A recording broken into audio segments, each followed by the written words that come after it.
Thank you very much, all of you, for coming here in such good numbers. And I take this opportunity to welcome our two guests here who have traveled all the way from India. And आप लोगों को शायद याद हो, कई लोगों को ये पहले भी आ चुके हैं हमारे, और हम इनको सुन चुके हैं। इंट्रोडक्शन देने की मेरा ख्याल है बहुत से लोगों को पता भी है, लेकिन फिर भी फॉर्मेलिटी, ये भरत भाई मेरे साथ जो इधर बैठे हैं, ये बड़े भाई हैं,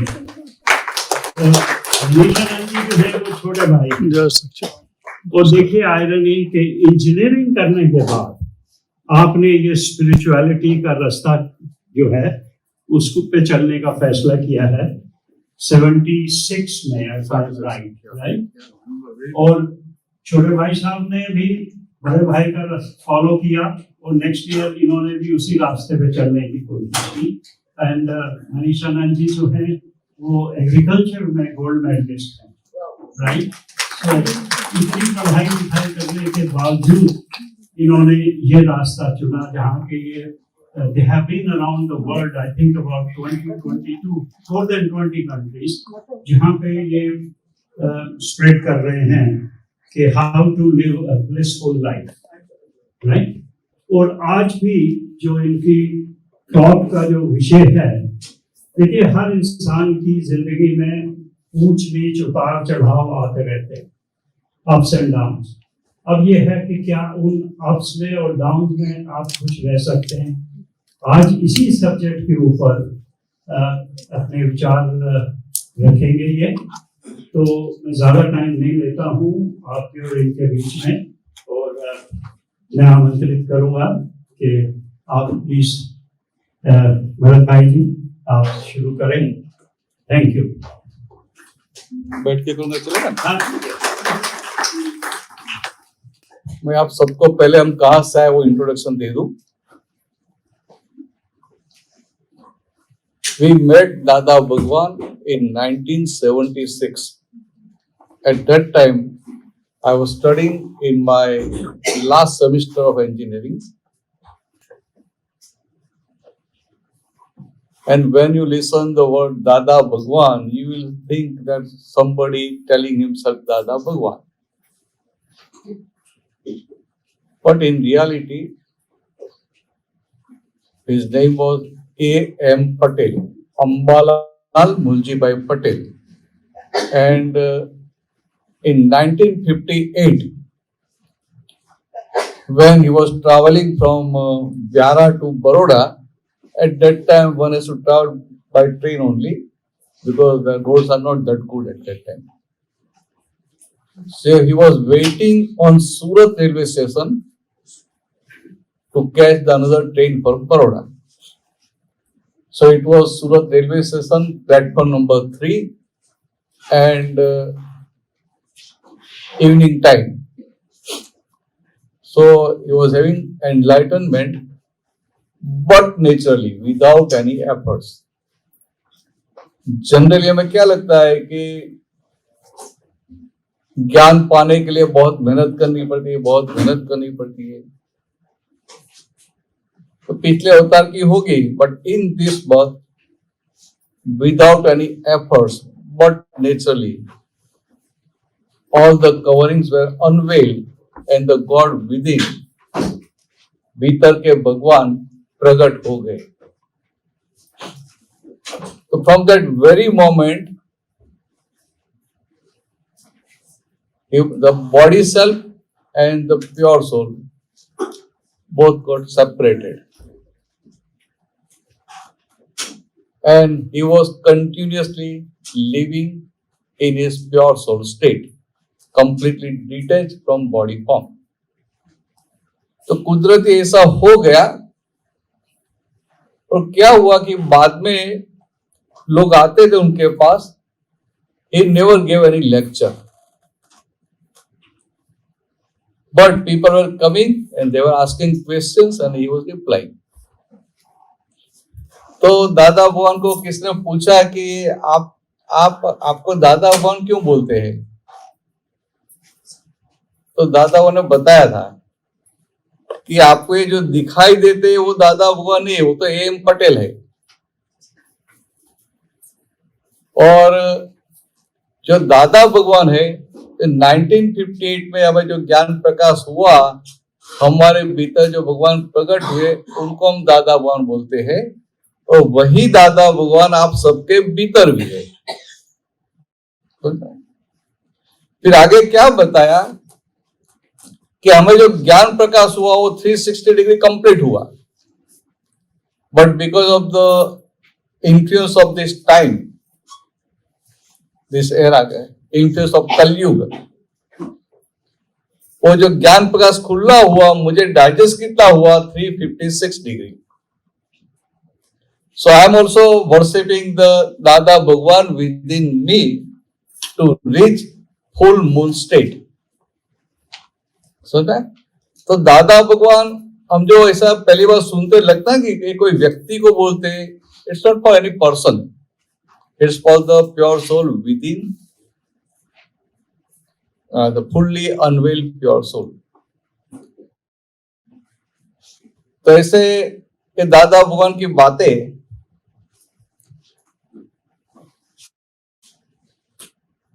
कैसी है कि शास्त्रों में अध्यात्म की बातें बहुत बताई है, but very difficult to follow. Everybody will say yes we know everything, but it's very difficult to put in practice.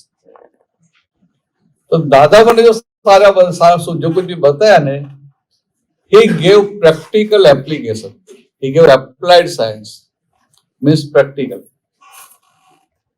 अभी you are all senior citizen, बराबर है, सीनियर सिटीजन या अबव 65 ऐसा बोलते हैं on an average, yes. India में 60 हो, यहाँ 65 है ऐसा बोलते हैं ऑफिशियल।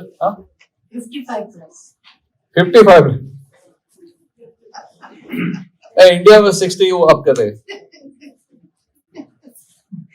तो मैं भी आपके भीतर आपके जैसा ही हूँ, आई एम ऑल्सो 67, तो मैं आपके जैसा ही हूँ।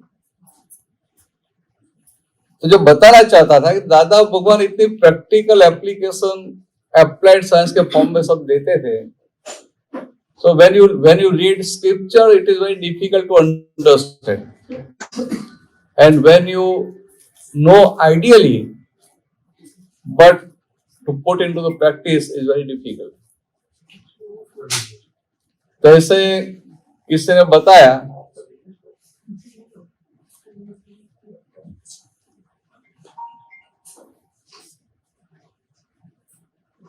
देखिए हमें लाइफ जीना है, we want to live happy life, बराबर है, and you are all happy, there is no problem.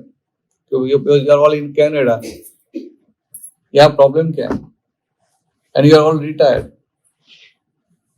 बराबर, प्रॉब्लम है? प्रॉब्लम नहीं है। हाँ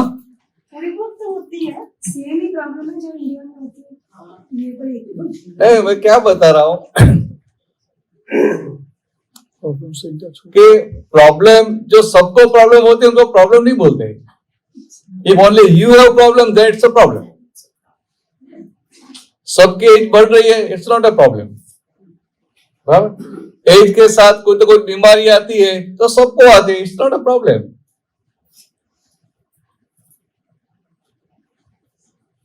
क्या एज के साथ थकान नहीं लगती है?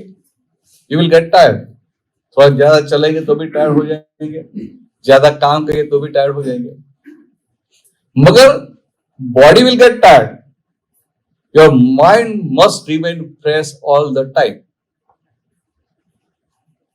समझ में ऐसी बात है?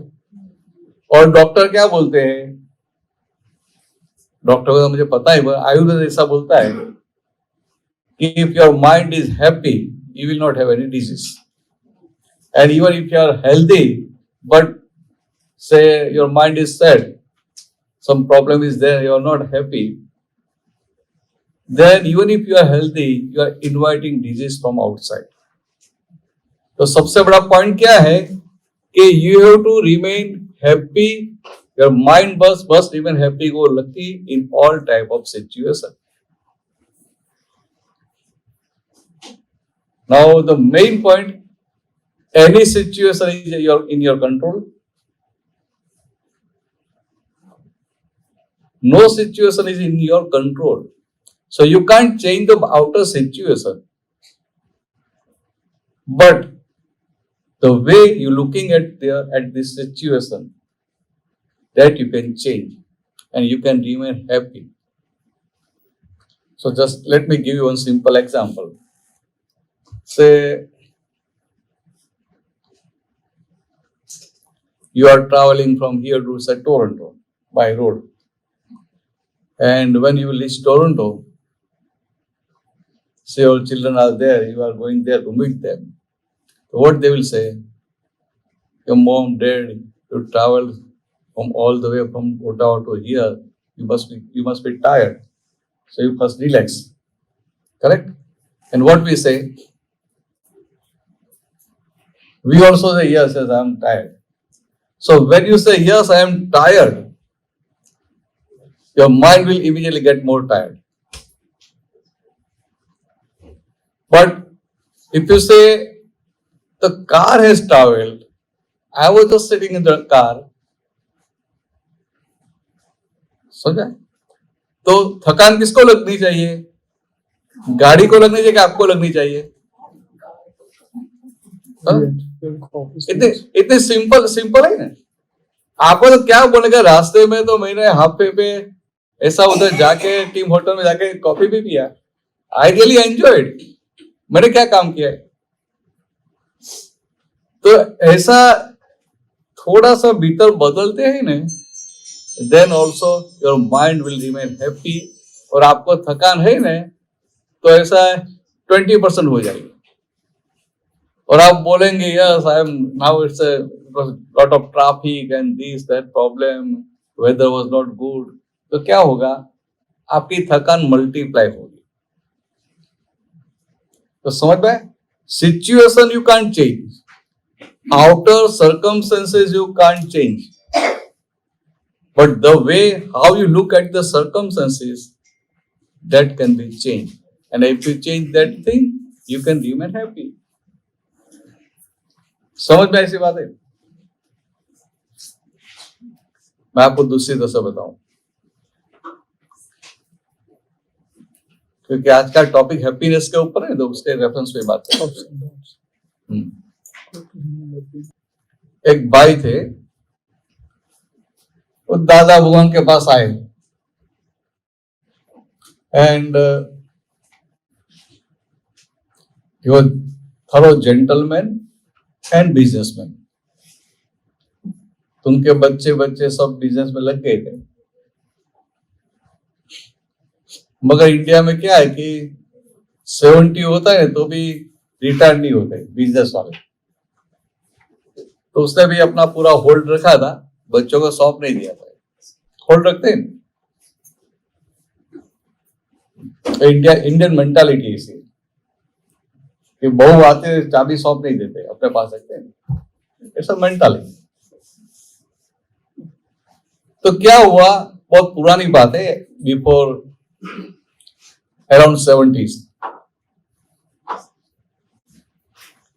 तो जेंटलमैन एक दिन दादाजी के पास आए और बताया कि दादाजी मैं बिजनेस कर रहा हूं, मगर ये साल बिजनेस पे 2 लाख का लॉस हो गया. उस समय 2 लाख का लॉस तो बहुत बड़ा था कि 2 लाख का लॉस हो गया और रात को मुझे नींद तक नहीं आती है. अभी उनकी बात तो सही है. अभी आपको ऐसा बोलेंगे कि मुझे 2 लाख का लॉस हो गया, तो आप क्या बताएंगे उनको? हम क्या बताएंगे? कैसे आश्वासन देंगे? कैसे उनको सपोर्ट करेंगे?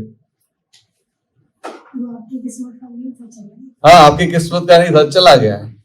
मगर वो बात तो दूसरों को सुनाने में अच्छा लगता है, वो जब खुद के ऊपर आता है तभी.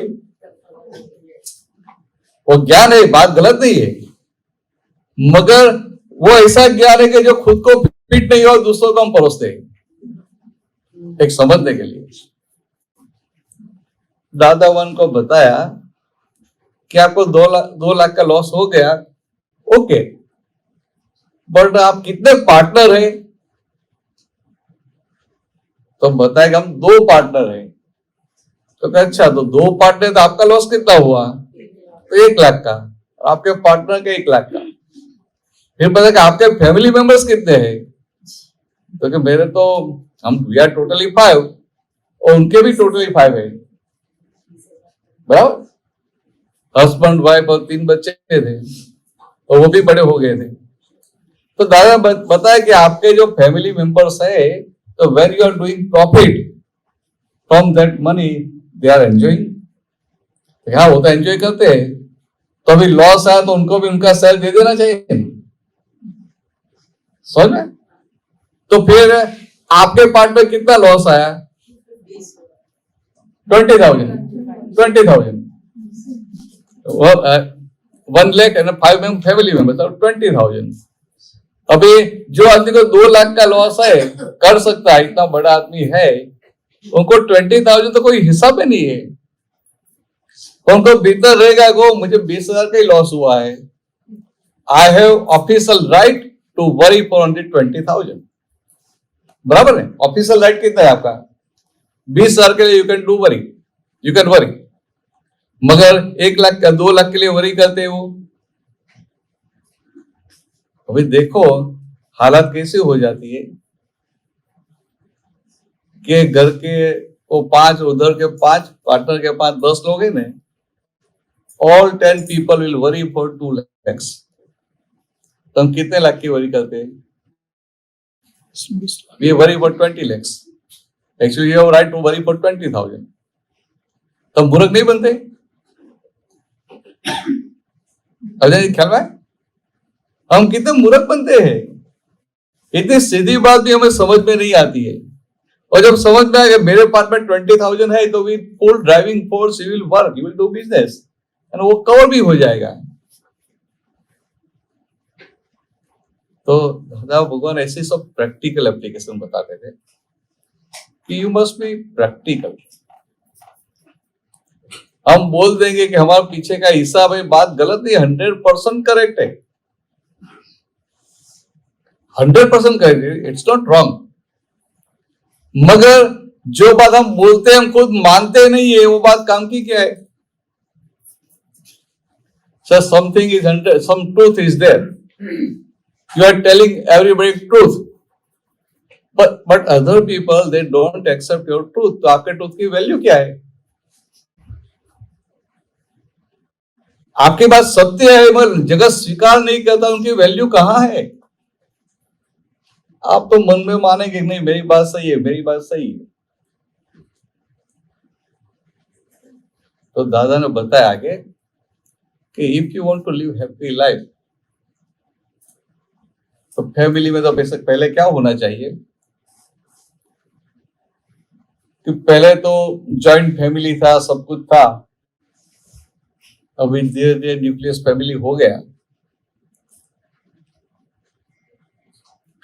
तो अभी घर में बेटा है, बहू है, लड़की है, दामाद है, सब है, उनके बच्चे हैं।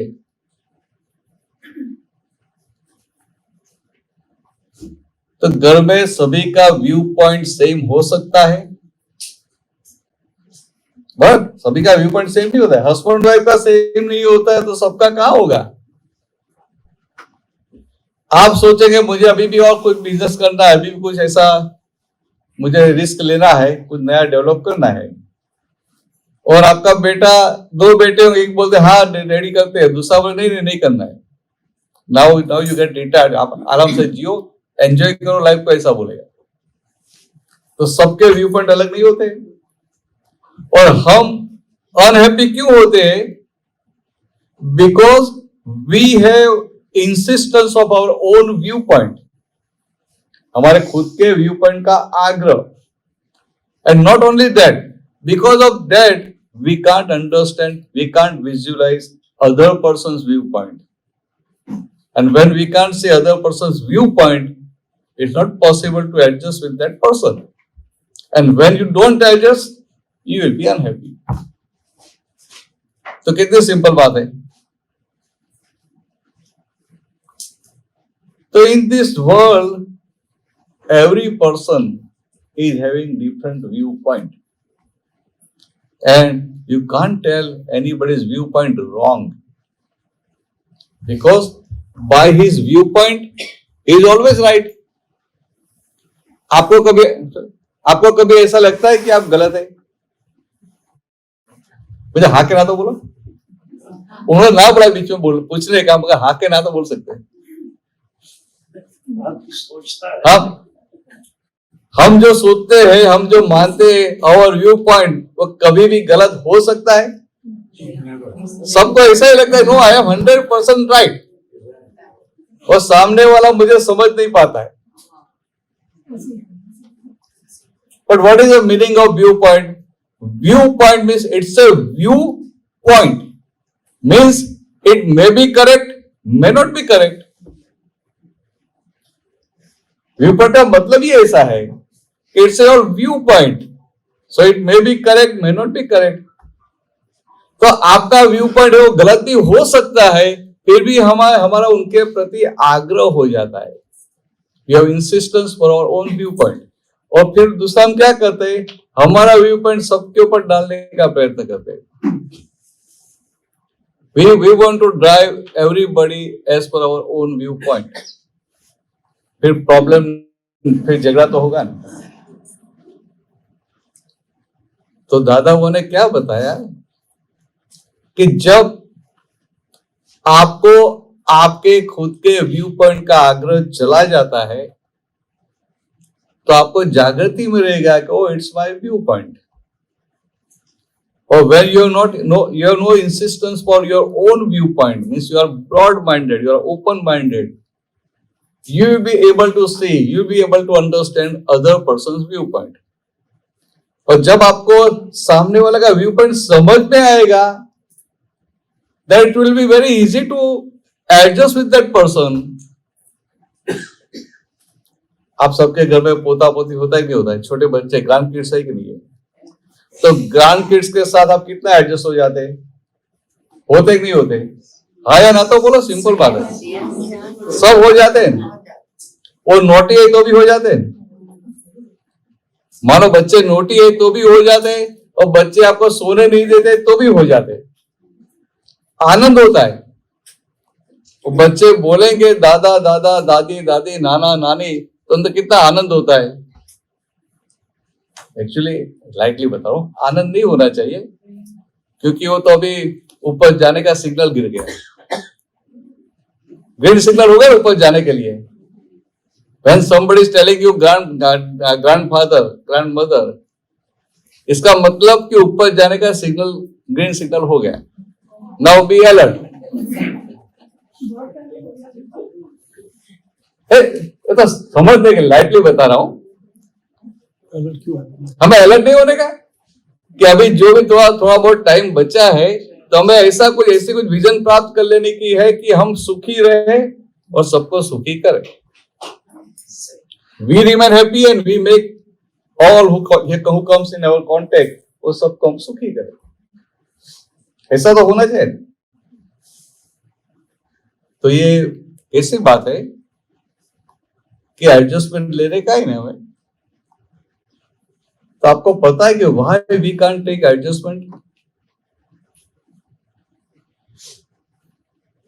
छोटे बच्चे के साथ आप एडजस्टमेंट ले सकते हैं और बड़ों के साथ नहीं ले सकते हैं। क्यों? You can take adjustment with kids, but with other people, हाँ 100 एकदम करेक्ट है। ईगो आता है। छोटा बच्चा है, वहां आपका ईगो खड़ा नहीं होगा, वहां ईगो खड़ा नहीं होगा। आप मंदिर में जाएंगे, मूर्ति के सामने मत्था टेकेंगे ने, मूर्ति के सामने से हाथ जोड़ के सर नमाएंगे, वहां ईगो खड़ा नहीं होगा, क्योंकि मूर्ति में ईगो नहीं है।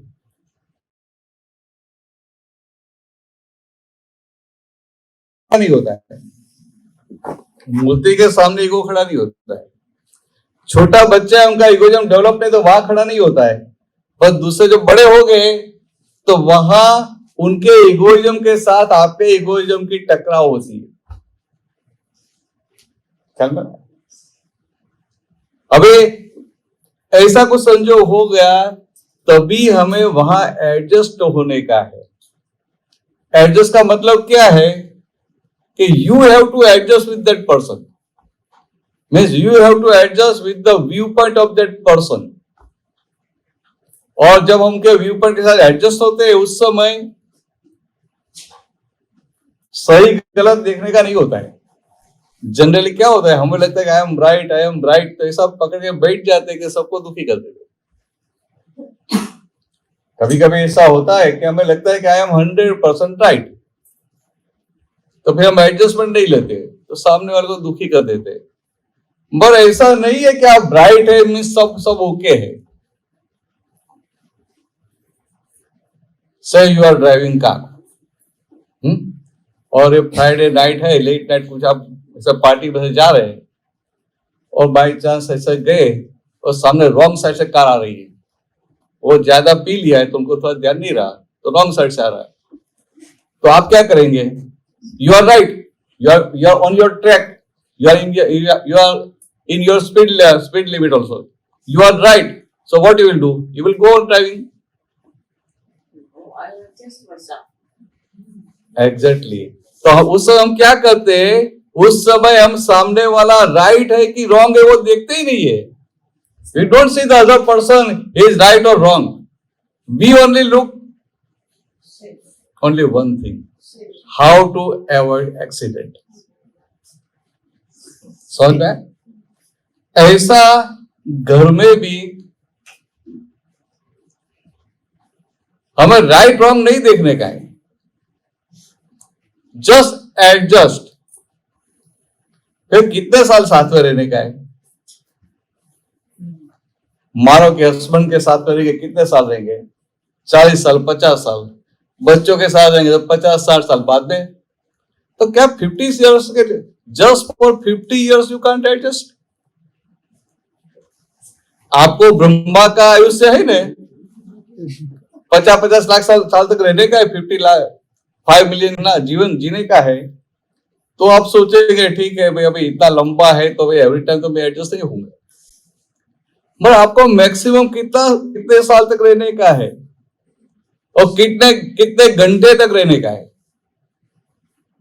अब मानो कि आपका बेटा है, आपकी बहू है, ग्रैंड किड्स है, उनके साथ आपको अभी लाइफ के कितने घंटे बिताने के हैं? मानो कि आप 100 years तक जिएंगे तो उसके हिसाब से भी कितना जीने का है साथ में। वो अपने घर पे रहेगा, वो सैटरडे वीकेंड को आएगा या तो कभी छुट्टी है तो आके मिलेगा, मिलके 2-4 घंटा मिलके या 1-2 दिन रह के चला जाएगा। कितने घंटे आप साथ में रहने वाले? क्या मैं इतना साथ में रहने का भी नहीं है तो फिर आग्रह क्यों रखने का? आपको पूरा दिन साथ में रहने का है तो बराबर है। तो एक भाई साहब ने मुझे पूछा कि वो तो ठीक है चलो बच्चों के साथ नहीं रखते, पर वाइफ के साथ तो रखना चाहिए। तो उनकी वाइफ भी बोलती है भाई, तो उनकी वाइफ भी मुझे बोल रही थी कि वाइफ के साथ रखना है, वो बोलते हैं हस्बैंड के साथ भी रखना है, तो दोनों को साथ में रहने का है। मगर देखो एक simple thing, just you observe. दादा बहन का ऑब्जर्वेशन बहुत अच्छा था कि हम शादी करते हैं, व्हेन वी गेट मैरिड, आप सबको आपकी जो हस्बैंड के लिए, वाइफ के लिए मन में जो डिजाइन थी वो डिजाइन के आपसे आपको मिला था, हाँ या ना? तो बोलो भी। कॉम्प्रोमाइज करना पड़ता है, किसी को 90% मिलता है, किसी को 80%, किसी को 70%, और एक बढ़ गए तो 50% भी मिलता है, और वो भी नहीं मिलता है, और वो भी नहीं मिलता है तो भी शादी कर लेते हैं, फिर बाद में डाइवोर्स हो जाता है। तो मेरा कहने का मतलब क्या है कि हमें मानो कि 70% मिल गया तो बोलते ठीक है 30% चला लेंगे, बराबर ऐसा करते हैं, 30% ठीक है चला लेंगे। मगर शादी के पहले सोचते हैं कि चला लेंगे, एडजस्ट कर लेंगे, बस शादी हो जाने के बाद दोनों पति पत्नी दोनों एक दूसरे को अपनी जो डिजाइन है उसके हिसाब से मोल्ड करने का प्रयत्न करते नहीं करते? करते नहीं करते? और मोल्ड करते हैं तो दुखी होते कि सुखी होते? तो तो मोल्ड करते हैं और सामने वाला मोल्ड होता नहीं है, तो दोनों दुखी होते हैं। और हम कितने मूर्ख है वो बताना चाहता हूँ। ऐसा कोई मोल्ड होता नहीं है। आज तक कभी ऐसा हुआ नहीं है कि आप पति या पत्नी ने एक दूसरे को मोल्ड करके अपनी डिजाइन के हिसाब से बना दिया। 100% ऐसा बनता नहीं है। और मानो कि इन रेयर केस लाख में एक ऐसा आदमी हो भी गया कि पति या पत्नी ने उनको 100% अपनी डिजाइन के हिसाब से मोल्ड कर दिया, तो इतने इसमें तो जिंदगी कितने साल निकल जाएंगे। और मोल्ड होने के बाद साथ में रहने का कितना, 2, 3, 4, 5 साल। और 5 साल के बाद जब ऊपर जाएंगे दूसरे जन्म में, हमें जिसके पीछे सारी जिंदगी मेहनत करी उनको मोल्ड करने में, अपनी डिजाइन का बनाने के लिए, मगर दूसरे जन्म में वो किसी के साथ जाएंगे कुछ ठिकाना है? वापस मिल जाएगा उसी को। वही तो बता रहा हूँ कि किसके वो कोई हम मेहनत हम करेंगे और कोई पुलिस का लिए वो लेके जाएगा। वो सामने अरे मैं क्या बता रहा हूँ कि आपने मोल्ड कर भी दिया कि मानो कि आपका हस्बैंड है कि आपकी वाइफ है, आपके डिजाइन के साथ मोल्ड हो भी गई, अभी आपको अच्छा भी लगता है, और फिर भी दूसरे जन्म में वो आपका ही हस्बैंड या आपकी वाइफ बने, कोई ठिकाना है? तो जाएगा कहाँ? कोई दूसरा पुलिस वाली उनका तो रेडीमेड मिल जाएगा। 7 जन्म में तो वापस तो सत्य में 7 जन्म। हाँ बराबर, लंबी बात कहाँ करते हैं। तो मेरा कहने का मतलब क्या था कि हमें एडजस्ट कर लेना चाहिए, जो इतना ही रहने का है। सत्य में 7 जन्म। हाँ, ये तो सत्य की बात है। एक जन्म निकालना डिफिकल्ट है। मीडिया जी क्या बोलते हैं कि तो सत्य की बात है ना कि 7 जन्म साथ में रहते थे, अभी तो एक जन्म में नहीं रह पाते, डाइवोर्स हो जाता है। ये भी तो कहते हैं कि इतना झुको कि टूट ना जाओ। हाँ, इसलिए मैंने शब्द क्या प्रयोग किया, एडजस्ट। इस जन्म वो क्या हुआ, वो सप्रेस हो गए, और यहाँ क्या बताया जाए, एडजस्ट। इस जन्म में सीखना मोल्ड कर लिया अपने हिसाब से, तो फिर नेक्स्ट जन्म में मोल्ड करने की जरूरत नहीं पड़ेगी ना। तो नेक्स्ट जन्म मिलेगा तो ना, शायद यही जन्म साथ में वो आपने एकदम मोल्ड किया ना, उसके अंदर डिसाइड कर लेगा अभी दूसरे जन्म में ये नहीं चाहिए। हाँ, तो ऐसा लाइटली समझने के लिए तो क्या है कि हमें हैप्पी होना है, but let me tell you very frankly, in this world there are only 2 types of happiness. In this world there are only 2 types of happiness. One, temporary happiness. In simple word I am saying, temporary happiness. Temporary happiness means you are here, say you are enjoying the food also, lunch also you enjoyed very well. But that enjoyment will remain temporary. In the evening, in the night, again you will need some food. So, in this world, there are 2 types of happiness: one temporary and another permanent. So, ऐसी बात है, one temporary, another permanent, and without any exception, all living beings they are seeking happiness. बराबर है, आप सबको सुख ही चाहिए ना, तो आपको नहीं, ये प्राणियों को भी सुख चाहिए। तो in this world all living beings they are seeking happiness. तो हम ह्यूमन बीइंग है, we all seeking happiness. हम सबको सुख ही चाहिए। फिर सुख पाने के लिए हम क्या करेंगे? हमें जहां लगे यहाँ सुख है तो वो पाने के लिए प्रयत्न करेंगे, यहाँ सुख है तो वो पाने के लिए प्रयत्न करेंगे, यहाँ सुख है तो ये पाने के लिए प्रयत्न करेंगे। समझ आई सी बात है। मानो बच्चा छोटा है तो उनको बताया कि आप अच्छी पढ़ाई करेंगे तो आपको जॉब अच्छी मिलेगी, पैसा अच्छा मिलेगा और लड़की भी अच्छी मिल जाएगी, तो उनको भीतर भी ड्राइविंग फोर्स खड़ा हो जाता है कि नहीं मुझे पढ़ना है। तो जब वो पढ़ेगा तब क्या होगा, उनको रहेगा कि मुझे अच्छे मार्क्स लाने हैं और अच्छे मार्क्स आएंगे तो ही विल बी हैप्पी, बराबर है। फिर ऐसे करते करते उनकी पढ़ाई हो गई, फिर उनकी हैप्पीनेस की डेफिनेशन बदल जाएगी। फिर उनको लगेगा अच्छी जॉब मिल जाए या मैं अच्छे बिजनेस में सेट हो जाऊं, then I will be happy, बराबर है। फिर उनको अच्छी जॉब लग गई तो सोचे मेरा प्रमोशन आ जाए, then I will be happy. फिर होगा मेरे हाथ में थोड़ा पैसा बन जाए, थोड़ा कैपिटल आ जाए, then I will be happy. थोड़ा पैसा बना लिया तो सोचेगा भाई अभी भी आई एम नॉट हैप्पी। ये क्या है कि हम इंडियन है ना, तो थोड़ा ऐसा कुछ भी हुआ तो हम थोड़ा ऑब्जर्व करते हैं, तो ऑब्जर्व करते लगता है कि हाँ मैंने पढ़ तो लिया, अच्छा रैंक्स भी आ गया, मगर अभी वो तो याद भी नहीं आता है। अभी तो मुझे प्रमोशन आए वही याद आता है। मेरा लक्ष्य तो वही है कि कैसे प्रमोशन आ जाए, कैसे मैं आगे बढ़ूं। तो उसमें जो पढ़ाई में जो सुख मानता था उस समय, तो सही में उसमें सुख है ही नहीं। तो ऐसे करते करते इस belief of happiness is ever changing. फिर लगता है कि चलो मैं शादी कर लूं, सबको देखता है कि सब शादी करते हैं, दे आर ऑल हैप्पी। क्योंकि जो शादी करे वो कभी बोलते नहीं कि आई एम नॉट हैप्पी।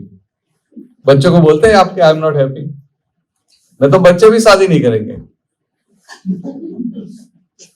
मगर एक समझने के लिए कि उनको लगता है कि आई विल बी हैप्पी, तो फिर शादी करता है कि मैं सुखी होऊंगा। तो ऐसे करते करते जीवन पूरा हो जाता है। मगर बेसिक बात क्या है कि उनकी जो बिलीफ है कि मुझे सुख आएगा, सुख आएगा, तो सारी जिंदगी उनकी जो दृष्टि है ना, बाहर सुख ढूंढती है। बाहर means is looking for happiness outside.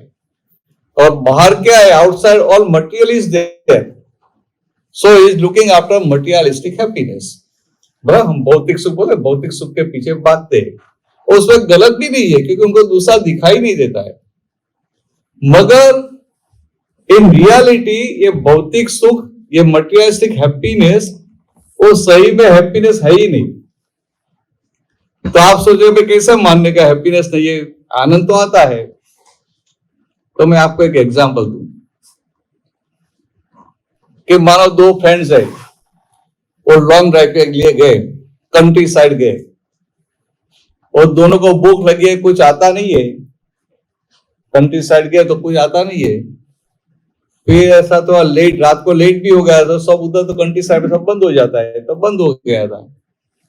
तो एक जगह खुला था तो गए उधर, तो बोले कि नहीं अभी हम बंद ही कर रहे हैं, आप आ गए तो चलो आपको देख के फिर हम बंद करते। फिर बोले भाई क्या मिलेगा? तो बोलेगा भी ये सब उनका वो नॉनवेज का था कि चिकन मिलेगा, ये मिलेगा, वो मिलेगा। तो दो फ्रेंड है, तो एक प्योर वेजिटेरियन है और एक नॉनवेज खाता है, बराबर है। अभी उनको अच्छा चिकन बना के देंगे तो जो नॉनवेज खाता है विल बी वेरी हैप्पी, उनका तो बहुत आनंद होगा, वो प्रेम से खा लेगा। और जो कभी नॉनवेज खाता ही नहीं, उनको बोले भाई आपको इतनी भूख लगी आज टेस्ट कर लो, तो भी टेस्ट करेगा। तो मेरा कहने का मतलब कितना सिंपल है कि आपको जो मटेरियल सुख देता है, ये चिकन जो सुख देता है, चिकन जो सुख देता है, तो दोनों को सुख होना चाहिए। मगर एक को सुख होता है, दूसरे को नहीं होता है। मेरी बात समझ में? इसका मतलब क्या है कि वो आपको आपका जो टेस्ट, आपका जो खाना है वो सुख नहीं देता है, but your belief in that thing, आपका सुख का आरोपण आपको सुखी बनाता है या तो दुखी बनाता है। समझ रहा है?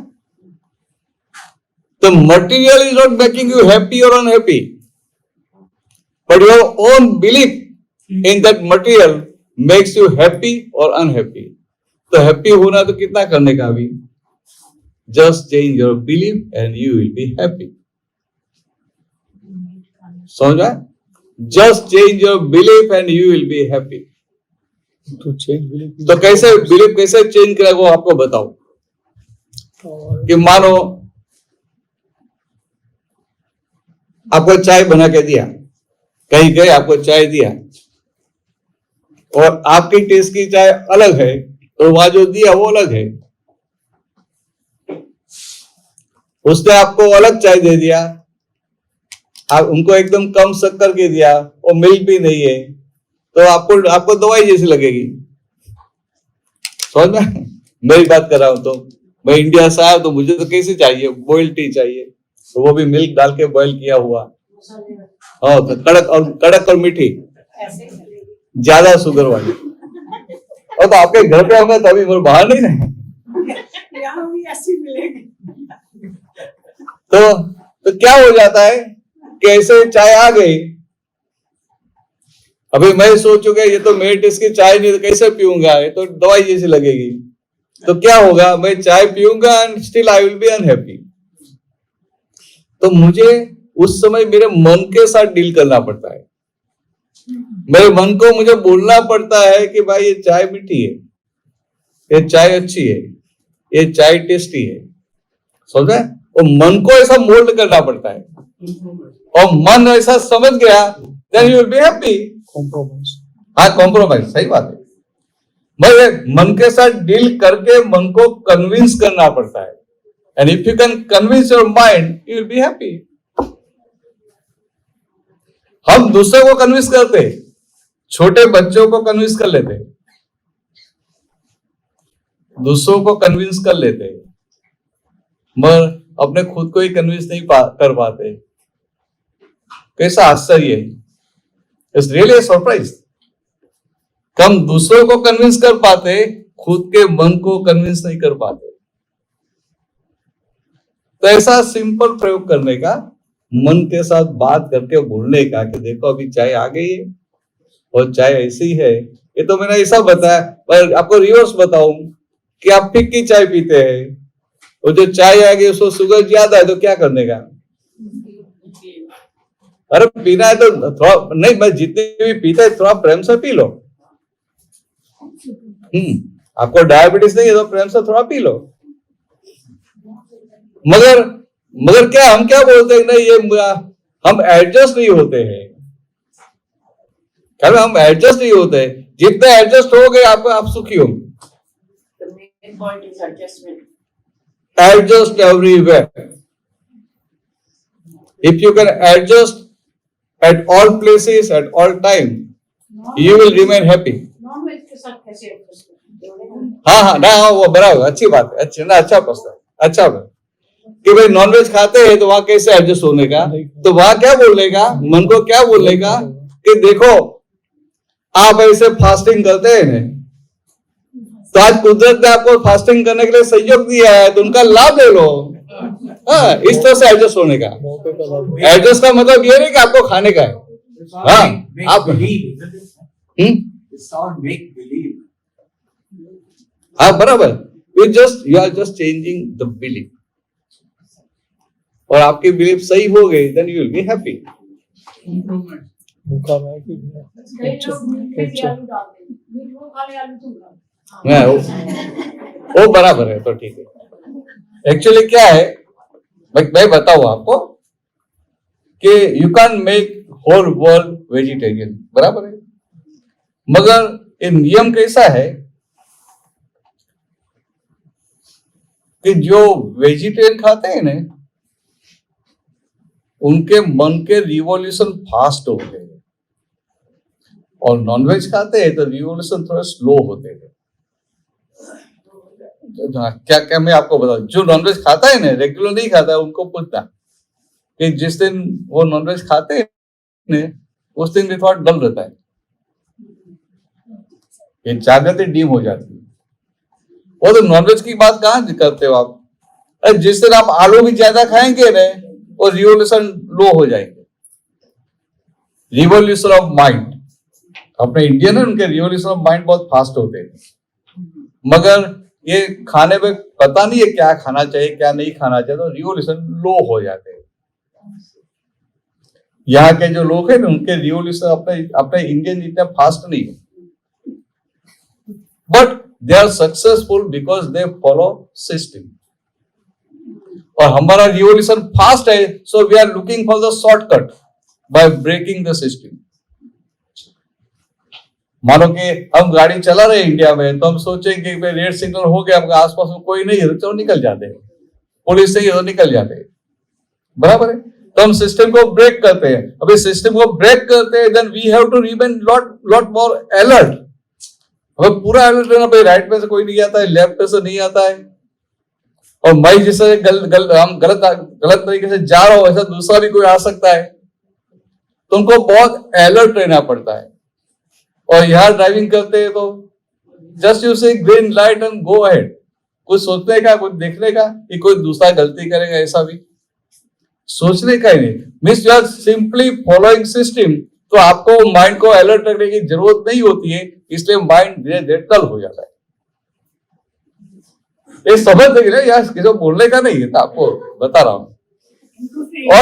और आपको आप नहीं वो दे कैन ड्राइव, उनको डर लगेगा, बैठने में डर लगेगा, ड्राइव करने में नहीं, बैठने में डर लगेगा। तो मेरा कहने का मतलब क्या है कि ये जो रिवॉल्यूशन ऑफ माइंड है ना, हम इंडियंस के बहुत ज्यादा होते हैं। तो आपने जो बताया ना कि ऐसा खाने के ऊपर भी बहुत डिपेंडेंट है, कितना खाते हैं उसके ऊपर भी डिपेंडेंट है। और आपको एक सिंपल बताऊं कि आपको हेल्थी रहना है तो क्या करने का, बहुत सिंपल बताओ, आपको हेल्थी रहना है तो क्या करना चाहिए। सबसे पहले आपको मॉर्निंग में उठने का टाइम वो फिक्स होना चाहिए। आप 6 बजे उठते हैं या 8 बजे उठते हैं, आई एम नॉट कंसर्न, मगर आप 6 बजे उठते हैं तो रेगुलरली 6 बजे उठते रहो। फिर कभी शादी है, कुछ है, बात अलग है। या तो 8 बजे उठते हैं, हर रोज 8 बजे उठो, और रात को 9 बजे 10 बजे 11 बजे जो भी सो जाते हो, टाइम भी फिक्स होना चाहिए, बराबर। सेकंड पॉइंट, आपका ब्रेकफास्ट, लंच और डिनर का टाइम ऑलमोस्ट सेम होना चाहिए। इतना हुआ ने। और चौथा है कि आपको जो भूख लगी है उससे थोड़ा 20% 25% कम खाओ। आपकी पसंद का आ गया फिर भी कम खाओ, then you will remain healthy, you will not need any doctor. और यहाँ तो क्या है, कनाडा में सब मेडिकल फैसिलिटी फ्री है, तो हम कुछ ऐसा सोचते नहीं है। हेल्दी रहने का सोचेंगे नहीं, हेल्दी रहने का नहीं सोचेंगे, है डॉक्टर चले जाए, कहाँ पैसा देने का है।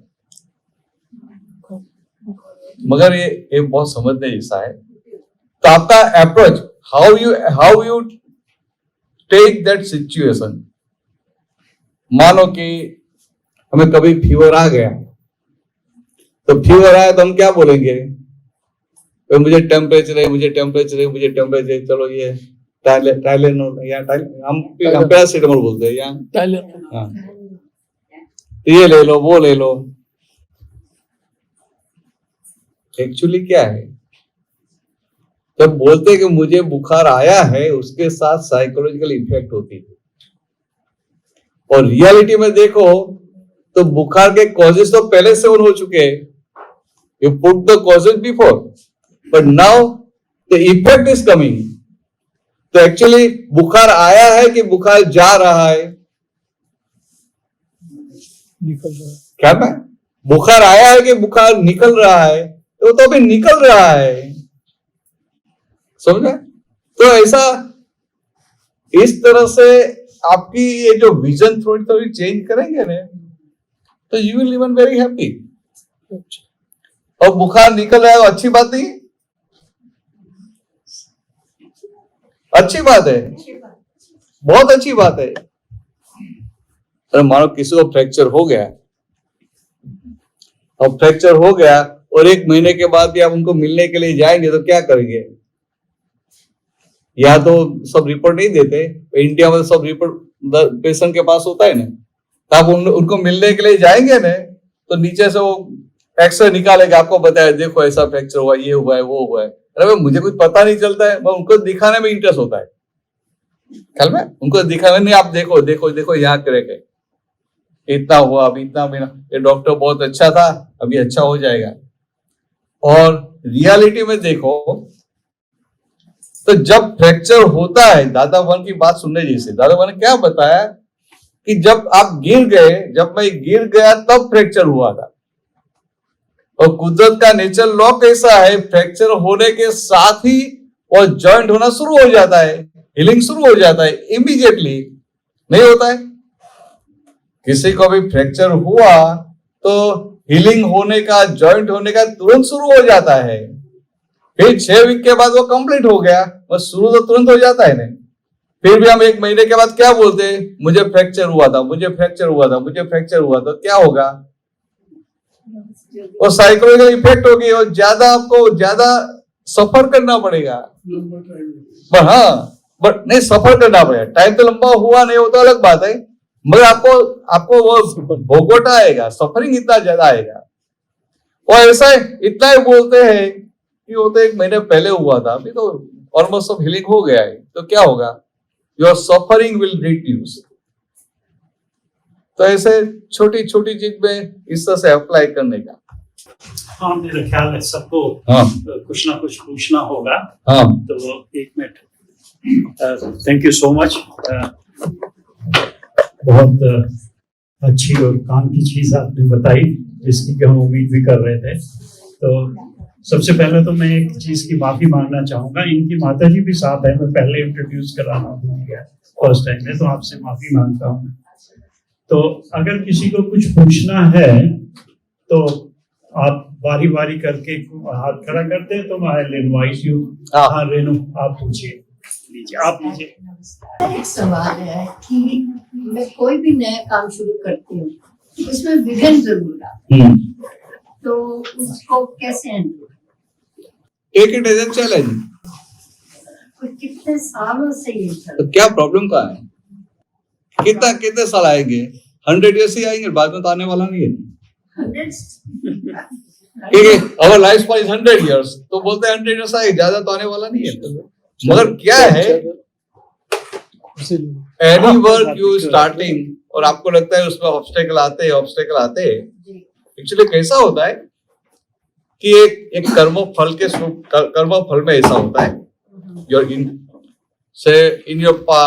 in past birth, the karma you added in your karmic account, that type of obstacle karma you added unknowingly or knowingly. ख्याल में, जाने अनजाने में हम ऐसे ऑब्स्टेकल कर्म खड़े कर देते हैं। तो उसकी वजह से आप कुछ भी शुरुआत करेंगे, आपको लगता है कि चारों ओर से ऑब्स्टेकल ही आते, स्मूथली चलता नहीं है। तो किसी और का देखेंगे तो वो शायद सोचे वो ऐसा करना, और सामने से सारे संजोग मिल जाएंगे, क्या मैं, मगर ऐसे जब ऑब्स्टेकल कर्म आते हैं ना, तो आपको क्या करने का, उनके सामने just take it as a challenge. तो क्या होगा, वो ऑब्स्टेकल टूटेगा, और ऐसा 1 2 3 टूटेंगे ने, बाद में वो निकल जाता है। और सही में अच्छा भी है कि ऐसे ऑब्स्टेकल कर्म आते हैं ना, तो आपकी अंदर की शक्ति थोड़ी बढ़ती है, बढ़ती है, घटती भी है ना। नहीं, if you correct vision, your inner strength will increase. आज की बात। हाँ, अब नेक्स्ट टाइम मिलेंगे तो पूछ लेना। Anybody else? Thank you. आप जो नए कर्म बनाते हैं, नए कर्म बांटते हैं, तो new karma you are charging, if it's a good karma तो सामने आपको सुख मिलेगा, and if it is bad karma तो आपको दुख मिलेगा। ज्यादा बैड है तो जानवर गति में जाना पड़ेगा, एनिमल किंगडम में। बट दे आर एग्जिस्टिंग, नर्क है, देव गति है, दे आर एग्जिस्टिंग, वो है। देवगति में से मोक्ष में नहीं जा सकते, या एनिमल में से मोक्ष में नहीं जा सकते, या एनिमल में है तो वहां से मोक्ष में जा नहीं सकते, और उसके जाना पड़ता है, वापिस मनुष्य में आते। एक समझने के लिए, as far as you are adding new karma in your karmic account, means you are are adding either pap karma or punya karma in your karmic account. Means to enjoy or suffer that karma, again you will have to take new birth. So cycle of birth and death will continue. समझा?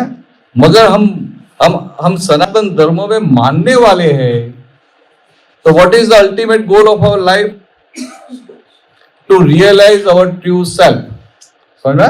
To realize our true self is the ultimate goal of our life. और दूसरी बात कैसे कर्म कहां तक बनते रहते हैं? As far as egoism is there, you are adding new karma in your karmic account. But when I say egoism, you will understand in your language, in your vision. Egoism किसको बोलेंगे? How you will define egoism? हाँ, मैं, बराबर. मानो के कोई somebody came to Canada and in 2-3 years he got chance and he made a lot of money. Then what will happen? His behavior and everything will change. So हम क्या बोलेंगे? बहुत अहंकारी है, उनको बहुत ईगो आ गया है. भगवान क्या बोलते हैं कि ये तो आउटर ग्रॉस ईगो है. Gross ego. रियल ईगो क्या है? रियल ईगो क्या? आपका फर्स्ट नेम क्या है? शुभ नाम? Sudha. सुधा. तो सुधा इज योर नेम, बराबर. What you will say, my name is Sudha, and it's 100% correct. But when you say it's my name, that means it is given to you just for identification. और व्यवहार चलाने के लिए दिया गया है.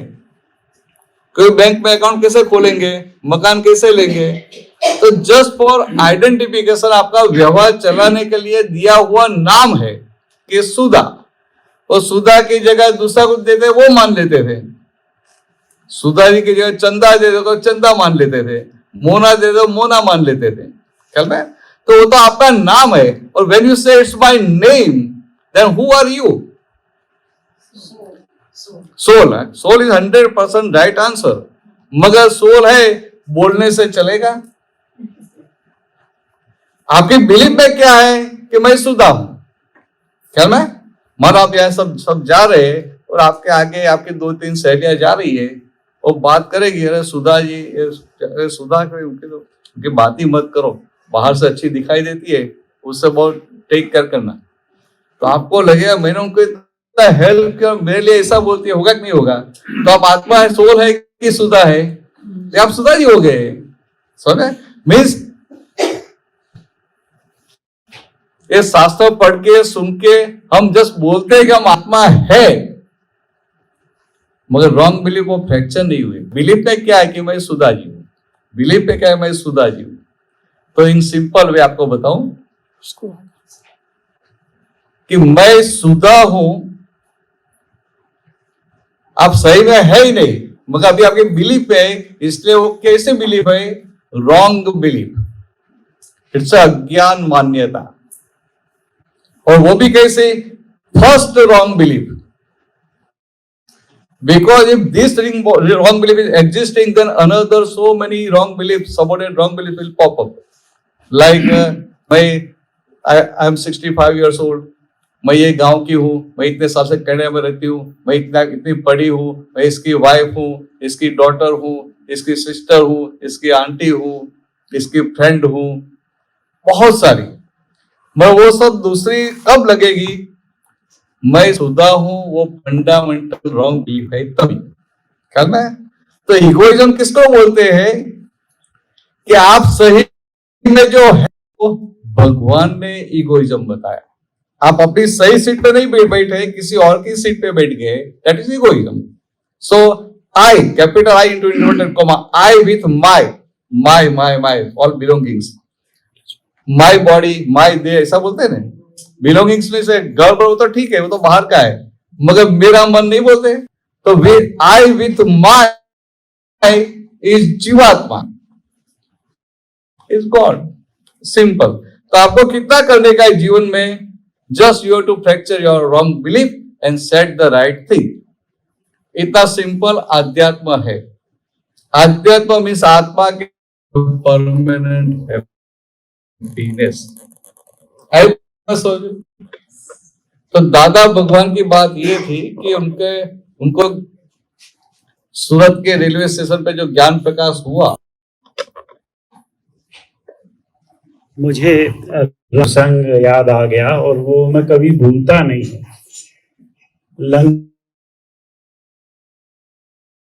आज जब भगवान राम अयोध्या में, तो माँ कौशल्या ने जैसे होता है बेटे की आरती उतारी और कहा कि मैं बहुत प्रसन्न हूँ, तुम रावण को मार के आए हो। तो भगवान राम ने जवाब दिया कि माँ, रावण को मैंने नहीं मारा, रावण को उसकी मैं मारा। Exactly. Yeah. Yes.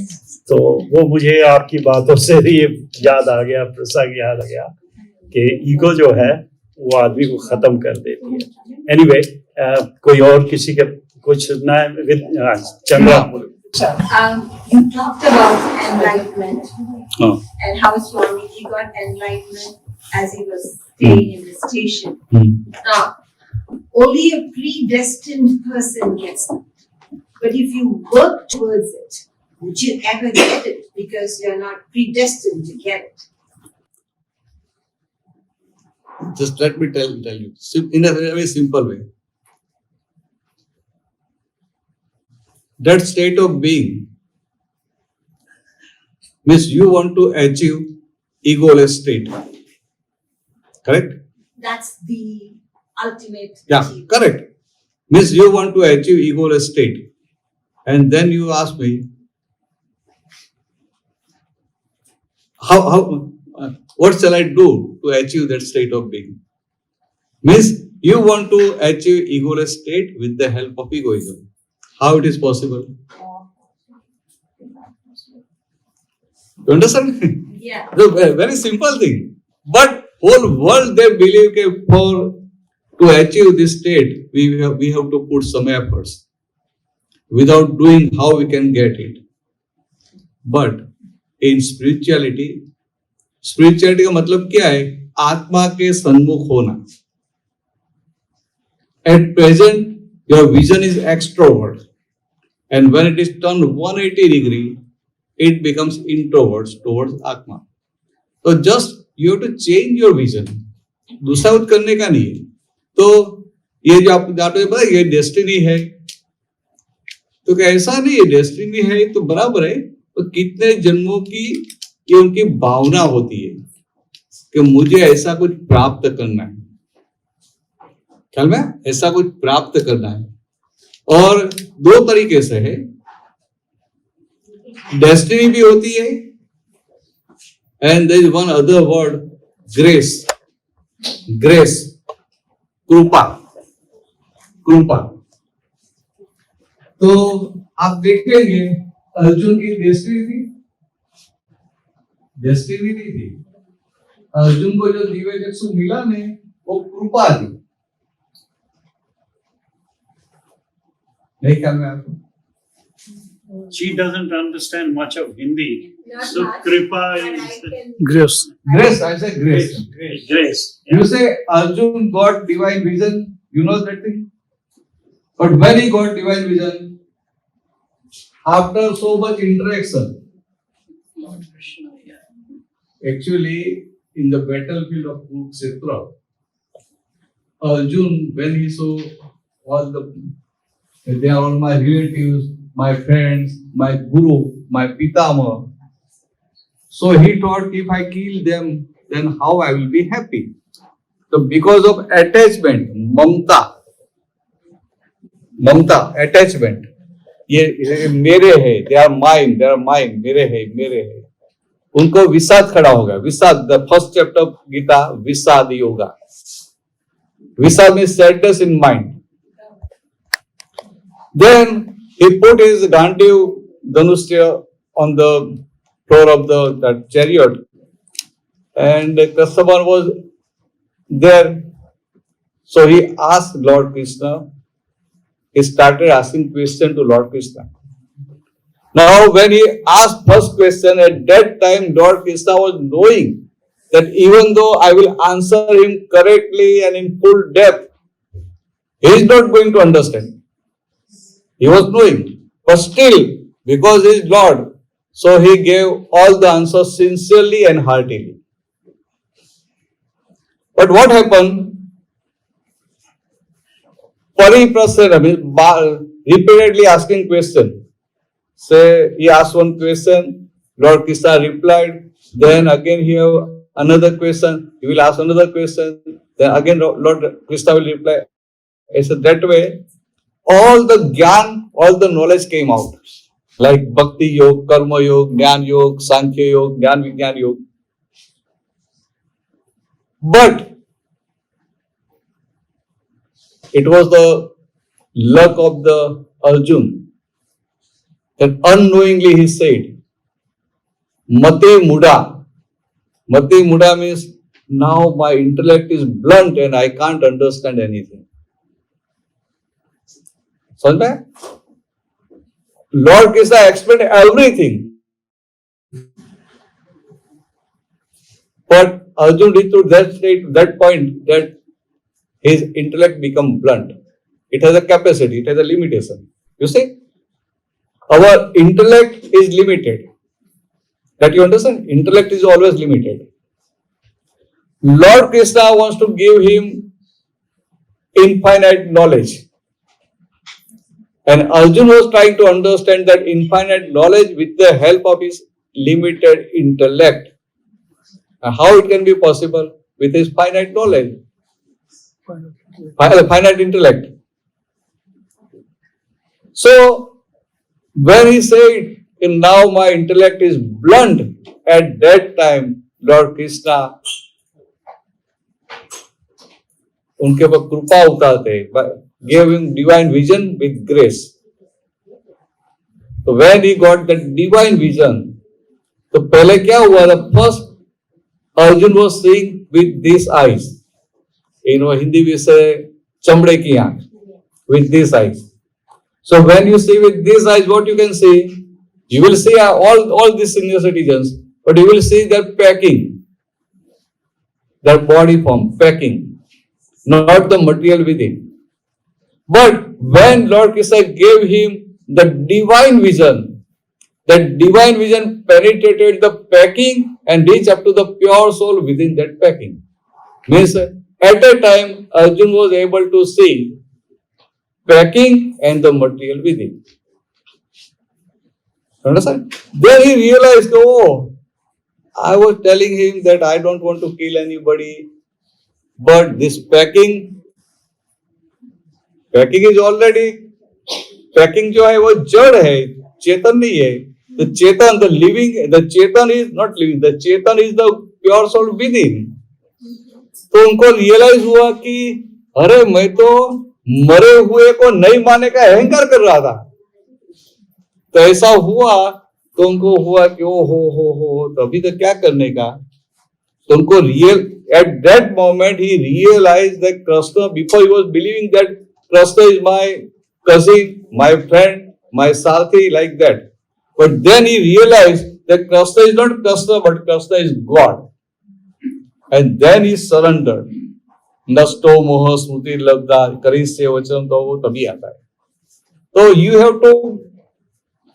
you must have something so that you can fracture your wrong belief and you can set and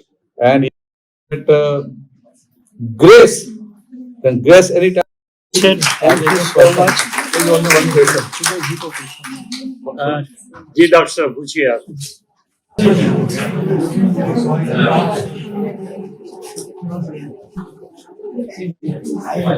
mean, today's discussion has been phenomenal. For us, serious benefit for whatever time is that. I'm just curious about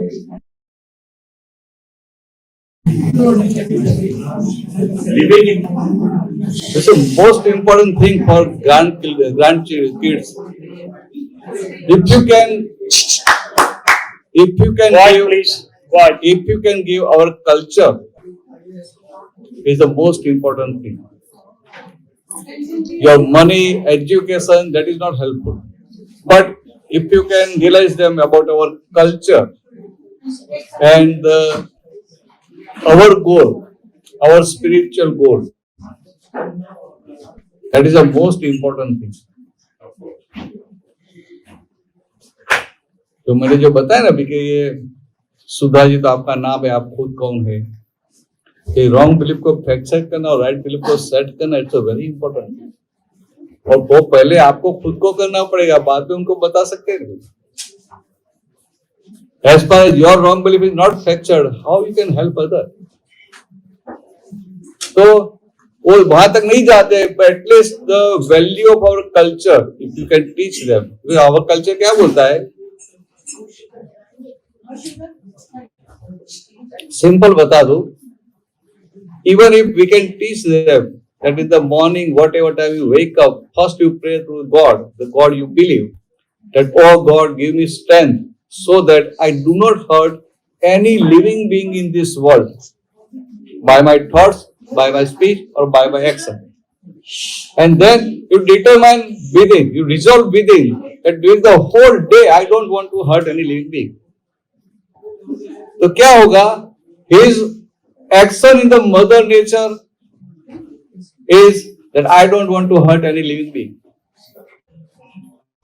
So ultimately what will happen? As a reaction, mother nature will give him such circumstances that nobody will hurt him. And when nobody will hurt him, what will remain with him? Happiness. Spiritual science is also a science. The way Newton's third law, every action has equal and opposite reaction. The same law applies here also. But you have to explain them in a scientific manner, logical way. You can't impose on them. So convince them in a logical way, and once they are convinced, they will follow it whole life. But if you impose them, then for some time they will follow, and then they will follow. That's it. Thank you. I think we'll close the session here. You can enjoy your tea, but if anybody wants to talk, you can come over. ये साथ साथ चाय भी पीते रहेंगे और आपके सवालों के जवाब भी देते रहेंगे, ठीक है?